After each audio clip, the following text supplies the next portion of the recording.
Chapter 9. Baskerville Hall, October 15th.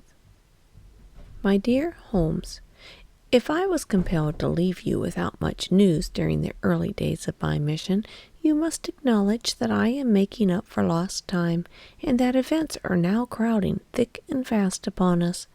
In my last report, I ended upon my top note with Barrymore at the window, and now I have had quite a budget already, which will, unless I am much mistaken, considerably surprise you. Things have taken a turn which I could not have anticipated. In some ways, they have, within the last 48 hours, become much clearer, and in some ways they have become more complicated. But I will tell you all, and you shall judge for yourself. Before breakfast on the morning following my adventures, I went down the corridor and examined the room in which Barrymore had been on the night before. The western window through which he had stared so intently has, I noticed, one peculiarity above all other windows in the house. It commands the nearest outlook on to the moor. There is an opening between two trees which enables one from this point of view to look right down upon it, while from all the other windows it is only a distant glimpse which can be obtained.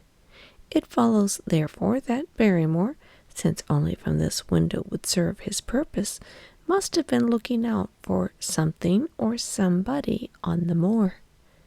The night was very dark, so that I can hardly imagine how he could have hoped to see anyone. It had struck me that it was possible that some love intrigue was on foot.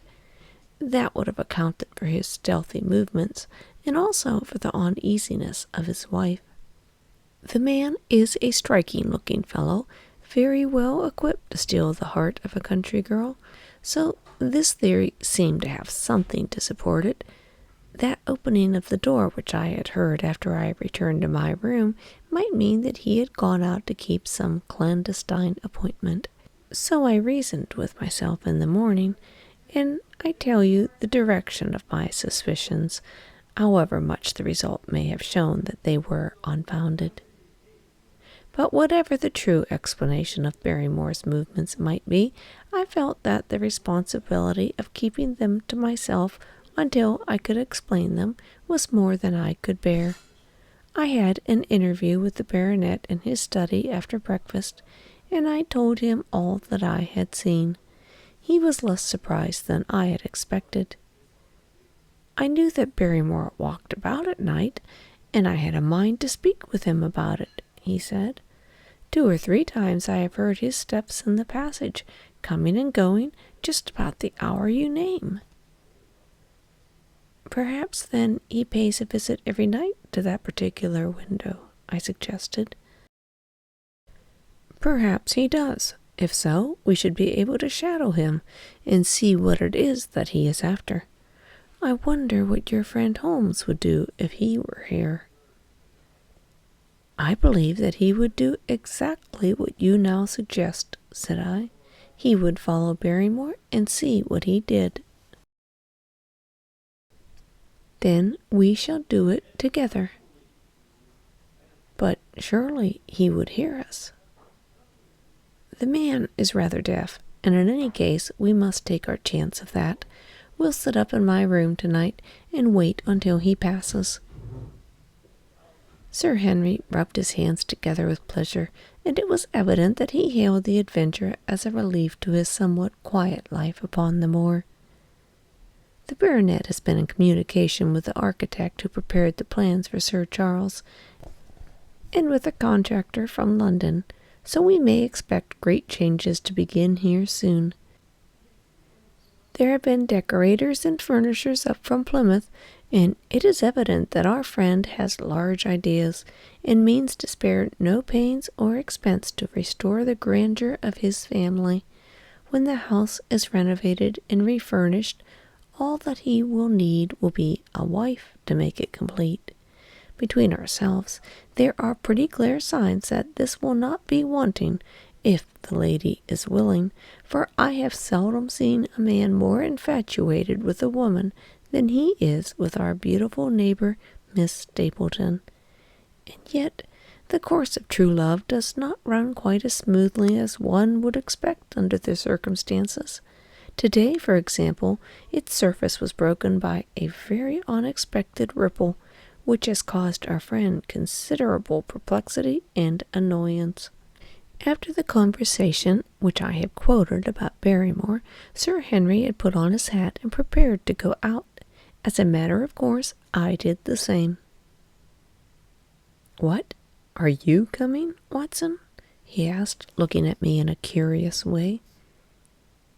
"That depends on whether you are going on the moor," said I. "Yes, I am."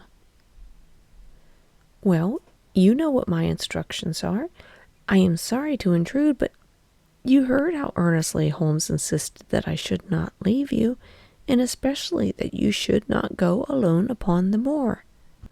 Sir Henry put his hand upon my shoulder with a pleasant smile. "My dear fellow," he said, "Holmes, with all his wisdom, did not foresee some things which have happened since I've been out on the moor. Do you understand me? I am sure that you are the last man in the world who would wish to be a spoil-sport. I must go out alone." It put me in a most awkward position. I was at a loss what to say or do, and before I made up my mind, he had picked up his cane and was gone. But when I came to think the matter over, my conscience reproached me bitterly for having on any pretext allowed him to go out of my sight. I imagined what my feelings would be if I had to return to you and confess that some misfortune had occurred through my disregard for your instructions. I assure you my cheeks flushed at the very thought. It might not even now be too late to overtake him, so I set off at once in the direction of Merripit House. I hurried along the road at top speed without seeing anything of Sir Henry until I came to a point where the moor path branches off. There, fearing that perhaps I had come in the wrong direction after all, I mounted a hill from which I could command a view, the same hill which is cut into the dark quarry. Thence I saw him at once. He was on the moor path, about a quarter of a mile off, and a lady was by his side who could only be Miss Stapleton. It was clear that there was already an understanding between them, and that they had met by appointment. They were walking slowly along in deep conversation, and I saw her making quick little movements of her hands, as if she were very earnest in what she was saying, while he listened intently, and once or twice shook his head in strong dissent. I stood among the rocks watching them, very much puzzled as to what I should do next. To follow them and break into their intimate conversation seemed to be an outrage, and yet my clear duty was never for an instant to let him out of my sight. To act the spy upon a friend was a hateful task. Still, I could see no better course than to observe him from the hill and to clear my conscience by confessing to him afterwards. It is true that if any sudden danger threatened him, I was too far away to be of use, and yet I am sure that you will agree with me that the position was very difficult, and that there was nothing more which I could do. Our friend, Sir Henry, and the lady had halted on the path, and were standing deeply absorbed in their conversation, when I was suddenly aware that I was not the only witness of their interview. A wisp of green floating in the air caught my eye, and another glance showed me that it was carried on a stick by a man who was moving among the broken ground. It was Stapleton with his butterfly net. He was much closer to the bear than I was, and he appeared to be moving in their direction. At this instant, Sir Henry suddenly drew Miss Stapleton to his side. His arm was round her, but it seemed to me that she was straining away from him with her face averted. He stooped his head to hers, and she raised one hand as if in protest. Next moment I saw them spring apart and turn hurriedly around. Stapleton was the cause of their interruption. He was running wildly towards them, his absurd net dangling behind him. He gesticulated and almost danced with excitement in front of the lovers. What the scene could mean, I could not imagine, but it seemed to me that Stapleton was abusing Sir Henry, who offered explanations which became more angry as the other refused to accept them. The lady stood by in haughty silence. Finally Stapleton turned upon his heel and beckoned in a peremptory way to his sister, who, after an irresolute glance at Sir Henry, walked off by the side of her brother. The naturalist's angry gestures showed that the lady was included in his displeasure. The baronet stood for a minute looking at them. Then he walked slowly back the way he had come, his head hanging, the very picture of dejection. What all this could mean, I could not imagine, but I was deeply ashamed to have witnessed so intimate a scene without my friend's knowledge. I ran down the hill, therefore, and met the baronet at the bottom. His face was flushed with anger, and his brows were wrinkled, like one who is at wit's end what to do. "Hello, Watson. Where have you dropped in from?" he said. "You don't mean to say that you came after me in spite of all?" I explained everything to him, how I had found it impossible to remain behind, how I had followed him, how I had witnessed all that had occurred. For an instant his eyes blazed at me, but my frankness disarmed his anger, and he broke at last into a rather rueful laugh. "You would have thought the middle of the prairie a fairly safe place for a man to be private," he said. "But, by thunder, the whole countryside seems to have been out to see me do my wooing, and a mighty poor wooing at that. Where had you engaged a seat?" "I was on that hill." "Ah, quite in the back row, huh? But her brother was well up front. Did you see him come out on us?" "Yes, I did." "Did he ever strike you as being crazy, this brother of hers?" "I can't say that he ever did." "I dare say not. I always thought him sane enough until today, but you can take it from me that either he or I ought to be in a straitjacket. What's the matter with me, anyhow? You've lived near me for some weeks, Watson. Tell me now, is there anything that would prevent me from making a good husband to a woman that I love?" "I should say not." "He can't object to my worldly position, so it must be myself that has him down. What does he have against me? I never hurt man or woman in my life that I know of, and yet he would not so much as let me touch the tips of her fingers." "Did he say so?" "That and a great deal more. I tell you, Watson, I've only known her these few weeks, but from the first I just felt that she was made for me, and she too. She was happy when she was around me, and that I'll swear. There's a light in a woman's eye that speaks louder than words. But he has never let us get together, and it was only today for the first time that I saw a chance of a few words with her alone. She was glad to meet me, but when she did, it was not love that she would talk about, and she wouldn't have let me talk about it either if she could have stopped it. She kept coming back to it that this is a place of danger, and that she would never be happy until I left it.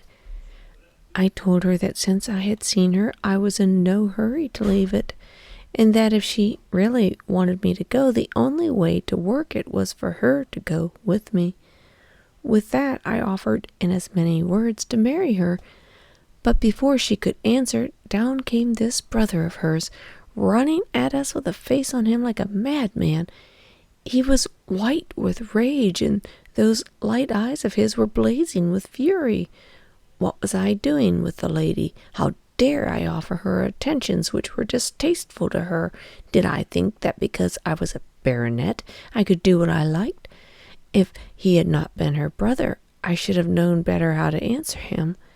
As it was, I told him that my feelings towards his sister were such as I was not ashamed of, and that I hoped she might honor me by becoming my wife.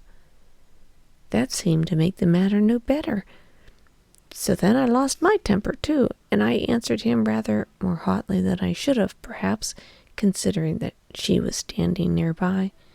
So it ended by his going off with her, as you saw, and here am I as badly puzzled a man as any in this county. Just tell me what it all means, Watson, and I'll owe you more than ever I can hope to pay." I tried one or two explanations, but indeed I was completely puzzled myself.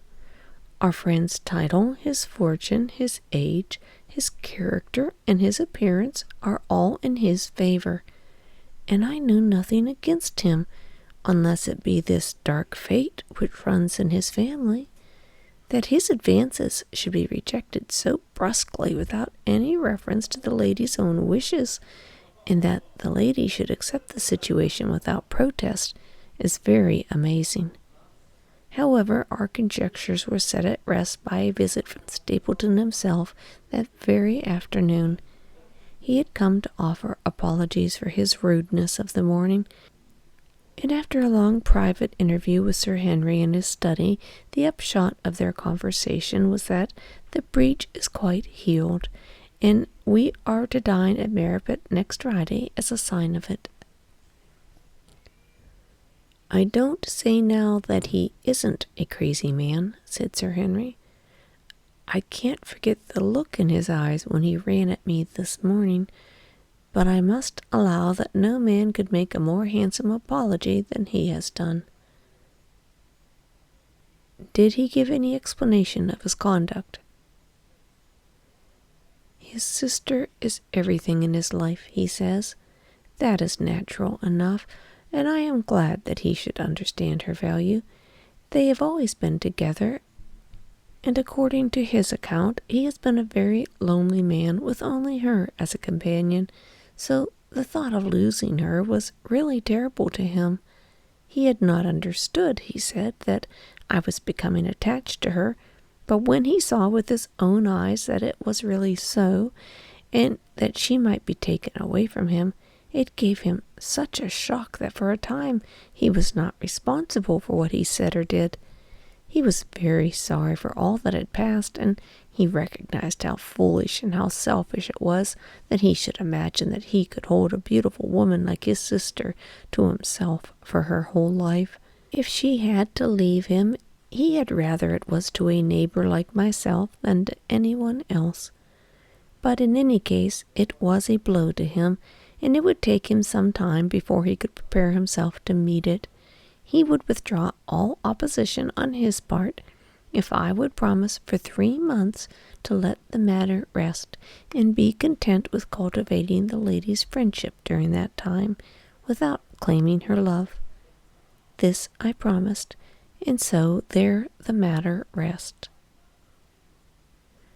So there is one of our small mysteries cleared up. It is something to have touched bottom anywhere in this bog which we are floundering. We know now why Stapleton looked with disfavor upon his sister's suitor, even when the suitor was so eligible a one as Sir Henry. And now I pass on to another thread which I have extricated out of the tangled skein, the mystery of the sobs in the night, of the tear-stained face of Mrs. Barrymore, of the secret journey of the butler to the western lattice window.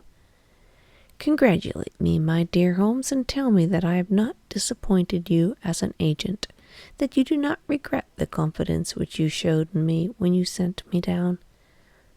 All these things have by one night's work been thoroughly cleared up.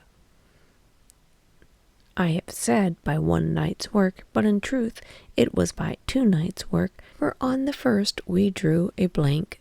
I sat up with Sir Henry in his room until nearly 3 o'clock in the morning, but no sound of any sort did we hear except the chimney clock upon the stairs. It was a most melancholy vigil, and ended by each of us falling asleep in our chairs. Fortunately, we were not discouraged, and we determined to try again.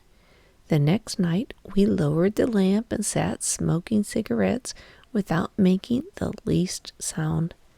It was incredible how slowly the hours crawled by, and yet we were helped through it by the same sort of patient interest which the hunter must feel as he watches the trap into which he hopes the game may wander. 1 struck, and 2, and we had almost for the second time given it up in despair, when in an instant we both sat bolt upright in our chairs, with all our weary senses keenly on the alert once more. We had heard the creak of a step in the passage. Very stealthily we heard it pass along till it died away in the distance. Then the baronet gently opened his door, and we set out in pursuit. Already our man had gone round the gallery, and the corridor was all in darkness. Softly we stole along until we had come into the other wing. We were just in time to catch a glimpse of the tall, black-bearded figure, his shoulders rounded, as he tiptoed down the passage. Then he passed through the same door as before, and the light of the candle framed it in the darkness and shot one single yellow beam across the gloom of the corridor. We shuffled cautiously towards it, trying every plank before we dared to put our weight on it. We had taken the precaution of leaving our boots behind us. But even so, the old boards snapped and creaked beneath our tread. Sometimes it seemed impossible that he should fail to hear our approach. However, the man is fortunately rather deaf, and he was entirely preoccupied in that which he was doing. When at last we reached the door and peeped through, we found him crouching at the window, candle in hand, his white intent face pressed against the pane, exactly as I had seen him 2 nights before. We had arranged no plan of campaign, but the baronet is a man to whom the most direct way is always the most natural. He walked into the room, and as he did so, Barrymore sprang up from the window with a sharp hiss of his breath, and stood, livid and trembling, before us. His dark eyes, glaring out of the white mask of his face, were full of horror and astonishment as he gazed from Sir Henry to me. "What are you doing here, Barrymore?" "Nothing, sir." His agitation was so great that he could hardly speak, and the shadow sprang up and down from the shaking of the candle. "It was the window, sir. I go round at night to see that they are fastened." "On the 2nd floor?" "Yes, sir, all the windows." "Look here, Barrymore," said Sir Henry sternly. "We have made up our minds to have the truth out of you, so it will save you trouble to tell it sooner rather than later. Come now, no lies. What were you doing at that window?" The fellow looked at us in a helpless way, and he wrung his hands together like one who is in the last extremity of doubt and misery. "I was doing no harm, sir. I was holding a candle to the window." "And why were you holding a candle to the window?" "Don't ask me, Sir Henry, don't ask me. I give you my word, sir. It is not my secret, and I cannot tell it. If it concerned no one but myself, I would not try to keep it from you." A sudden idea occurred to me, and I took the candle from the window-sill where the butler had placed it. "He must have been holding it as a signal," said I. "Let us see if there is any answer." I held it as he had done, and stared out into the darkness of the night. Vaguely I could discern the black bank of the trees and the lighter expanse of the moor, for the moon was behind the clouds. And then I gave a cry of exultation, for a tiny pinpoint of yellow light had suddenly transfixed the dark veil and glowed steadily in the center of the black square framed by the window. "There it is!" I cried. No, sir, it is nothing at all," the butler broke in. "I assure you, sir." "Move your light across the window, Watson," cried the baronet. "See, The other moves also. Now, you rascal, do you deny it is a signal? Come, speak up. Who is your confederate out yonder? What is this conspiracy that is going on? The man's face became openly defiant. It is my business, not yours. I will not tell. Then you leave my employment right away. Very good, sir. If I must, I must. And you go in disgrace. By thunder, you may well be ashamed of yourself. Your family has lived with mine for over 100 years under this roof, and here I find you in some dark plot against me. No, no, sir. No, not against you. It was a woman's voice, and Mrs. Barrymore, paler and more horror-struck than her husband, was standing at the door. We have to go, Eliza. This is the end of it. You can pack our things, said the butler. Oh, John, have I brought you to this? It is my doing, Sir Henry, all mine. He has done nothing except for my sake, because I asked him. Speak out, then. What does it mean? My unhappy brother is starving on the moor. We cannot let him perish at our very gates. The light is a signal to him that food is ready for him, and his light out yonder is to show the spot to which to bring it. Then your brother is the escaped convict, sir, Selden, the criminal. That's the truth, sir, said Barrymore. I said that it was not my secret, and that I could not tell it to you.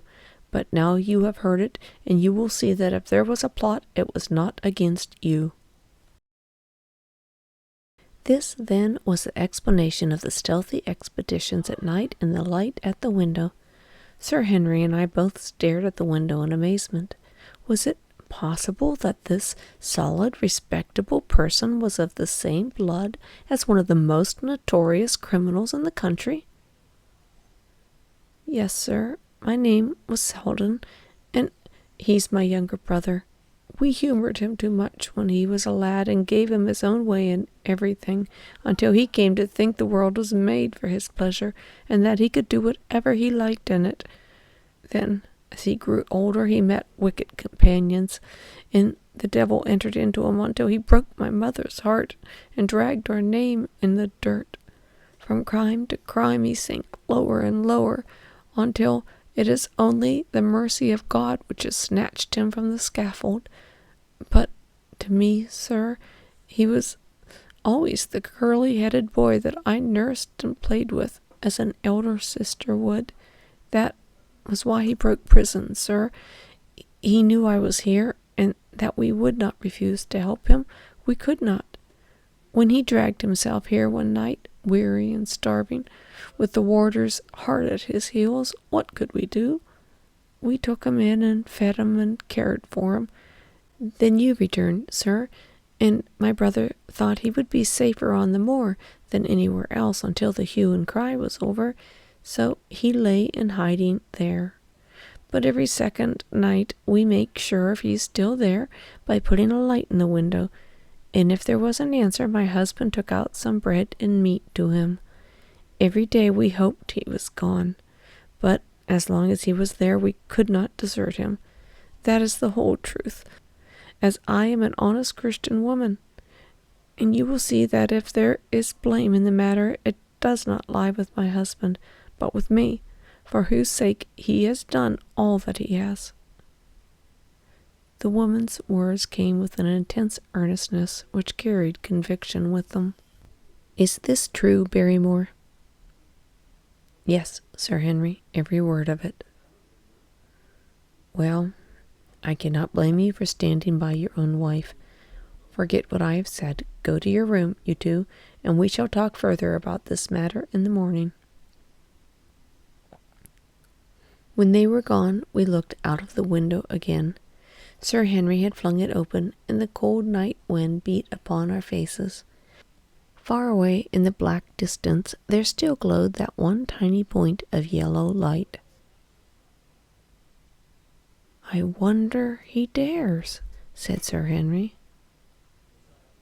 It may be so placed as to be only visible from here. Very likely. How far do you think it is? Out by the cleft tor, I think. Not more than a mile or two off. Hardly that. Well, it cannot be far if Barrymore had to carry food out to it, and he is waiting, this villain, beside that candle. By thunder, Watson, I'm going out to take that man. The same thought had crossed my mind. It was not as if the Barrymores had taken us into their confidence. Their secret had been forced out of them. The man was a danger to the community, an unmitigated scoundrel for whom there was neither pity nor excuse. We were only doing our duty in taking this chance of putting him back where he could do no harm. With his brutal, violent nature, others would have to pay the price if we held our hands. Any night, for example, our neighbors, the Stapletons, might be attacked by him, and it may have been the thoughts of this which made Sir Henry so keen upon the adventure. I will come along, said I. Then get your revolver and put on your boots. The sooner we start, the better. The fellow might put out his light and be off. In 5 minutes we were outside the door, starting upon our expedition. We hurried through the dark shrubbery, amid the dull moaning of the autumn wind and the rustle of the falling leaves. The night air was heavy with the smell of damp and decay. Now and again the moon peeped out for an instant, but clouds were driving over the face of the sky, and just as we came out on the moor, a thin rain began to fall. The light still burned steadily in front. "Are you armed?" I asked. "I have a hunting crop." "We must close in on him rapidly, for he is sure to be a desperate fellow. We shall take him by surprise and have him at our mercy before he can resist." "I say, Watson," said the baronet, "what would Holmes say to this? How about that hour of darkness in which the power of evil is exalted?" As if in answer to his words, there rose suddenly out of the vast gloom of the moor that strange cry which I have already heard upon the borders of the great Grimpen Mire. It came with the wind through the silence of the night, a long, deep mutter, then a rising howl, then the sad moan in which it died away. Again and again it sounded, the whole air throbbing with it, strident, wild, menacing. The baronet caught my sleeve, and his face glimmered white through the darkness. "Good heavens, what's that, Watson?" "I don't know. It's a sound they have on the moor. I heard it once before." It died away, and an absolute silence closed in upon us. We stood straining our ears, but nothing came. "Watson," said the baronet, "it was the cry of a hound." My blood ran cold in my veins, for there was a break in his voice which told of the sudden horror which had seized him. "What do they call this sound?" he asked. "Who?" "The folk on the countryside." "Oh, they are ignorant people. Why should you mind what they call it?" "Tell me, Watson, what do they say of it?" I hesitated, but could not escape the question. "They say it is the cry of the Hound of the Baskervilles." He groaned and was silent for a few moments.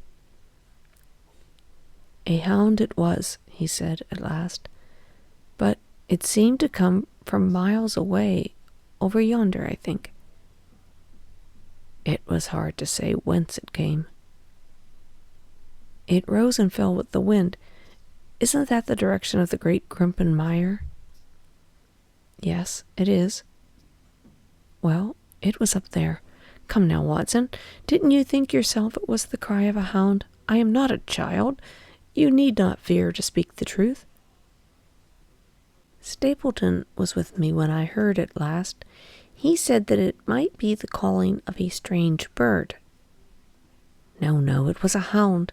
My God, can there be some truth in all these stories? Is it possible that I am really in danger from so dark a cause? You don't believe it, do you, Watson?" No. "And yet It was one thing to laugh about it in London. It is another to stand out here in the darkness of the moor and to hear her cry like that.